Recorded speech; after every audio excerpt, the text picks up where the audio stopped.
आदमी सेलिन सेंची को बताती है कि वो यहाँ की ओनर है और उसे सेंची की कोई भी जरूरत नहीं है। तो सेंची कहता है अगर उसे उसकी जरूरत नहीं है तो उसने उसके पास वो पोस्ट कार्ड क्यों भेजा था। पर सेलिन कहती है कि उसने उसके पास कोई भी पोस्ट कार्ड नहीं भेजा था। वे दोनों समझ जाते हैं कि ये उनके पिताजी की एक चाल है। इसी बीच उनके पिताजी के गुंडे वहाँ आ जाते हैं और सेलिन सेंची को अकेला छोड़कर पीछे के गेट से निकल लेती है। तभी सेंची और उसकी दोस्त खिड़की तोड़कर वहाँ से भागने की कोशिश करते हैं। फिर वो अपनी फ्रेंड को लिफ्ट तक जाने के लिए कहता है और खुद पीछे रहकर उन गुंडों से लड़ता है। सेंची की फ्रेंड लिफ्ट तक पहुंचने से पहले ही गिरने वाली होती है, लेकिन सेंची की बहन सेलिन मौके पर आकर उसे बचा लेती है। फिर सेलिन भी सेंची के साथ मिलकर उन लोगों से लड़ने लगती। इसके बाद उनके पिता के गुंडे उनके ऊपर एक बॉम्ब फेंकते हैं। इसके बाद एक गुंडा मौके का फायदा उठाकर सेलिन से उसका लॉकेट छीन कर ले जाता है। फिर सेंची उस गुंडे का पीछा करने लगता है। फिर सेंची उस गुंडे को मारने ही वाला होता है, लेकिन तभी वहाँ उसके पिताजी आ जाते हैं और सेंची को रोक लेते हैं। इसके बाद सेंची के पिता उन तीनों को अपने घर ले जाते हैं, लेकिन वहाँ पहुंचकर उन तीनों का मुंह उतर जाता है जैसे वे किसी कैद में आ गए हो।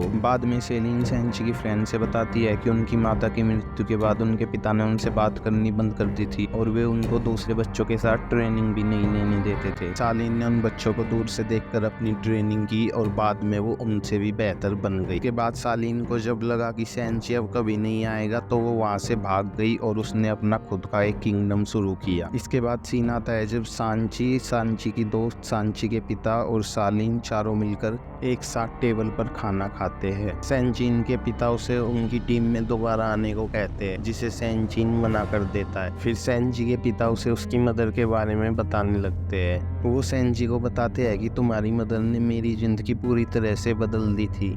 वो बताते हैं कि हमने अपनी लाइफ को एक साथ इतना एंजॉय किया जो मैंने कभी सोचा भी नहीं था। फिर वो ये भी बताते हैं कि जब सांची एंड चीलिंग घर से बाहर थे तो उन्होंने उनकी माता के विलेज पर रिसर्च शुरू कर दी थी।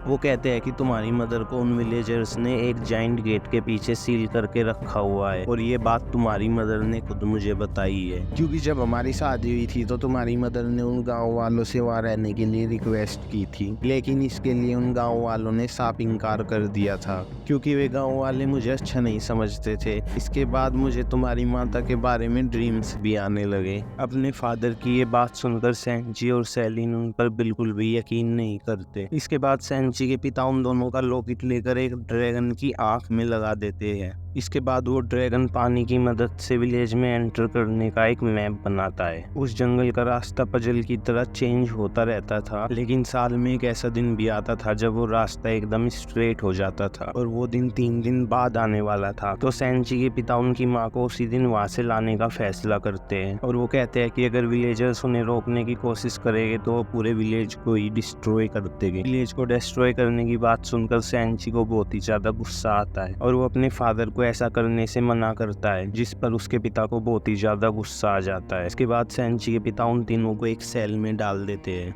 वहाँ उन्हें एक आदमी मिलता है जो कि बताता है कि तुम्हारे पिता मुझे मारने के लिए आए थे, लेकिन मैंने अपनी एक्टिंग स्किल से खुद को बचा लिया। इसी बीच उस गांव का एक रहस्यमय क्रिएचर वहाँ पर आ जाता है जिसका सर नहीं होता है और यह देखकर सांची और उसकी दोस्त डर जाते हैं, लेकिन वो क्रिएचर उस आदमी का एक अच्छा दोस्त होता है। तभी वो आदमी उन्हें बताता है कि ये क्रिएचर तुम्हारी मदर के साथ ही था और यह अपने घर वापस जाना चाहता है। इसलिए वो क्रिएचर सेंची को उस विलेज में जाने का रास्ता बताने लगता है। सेंची की बहन सेलिन को उस गुफा से निकलने का एक खुफिया रास्ता पता था, तो वे सब सेलिन की मदद से उनके पिता के उस सेल से फरार हो जाते हैं। दूसरी तरफ उनके पिता अपने आदमियों से वॉर की तैयारी करने के लिए कहते हैं, क्योंकि अगर विलेजर्स ने उनका रास्ता रोकने की कोशिश की तो फिर वॉर होगा। इधर सेंची और उसके दोस्त उस रहस्यमयी गांव में जाने के लिए उस मैजिकल फॉरेस्ट में एंटर हो जाते हैं। जैसे ही वे लोग उस मैजिकल फॉरेस्ट में एंटर होते हैं तो वो मैजिकल फॉरेस्ट उन्हें रोकने के लिए पजल की तरह अपना रास्ता बदलने लगता है, लेकिन वे जैसे तैसे करके उस रहस्यमयी गांव में पहुंच ही जाते हैं।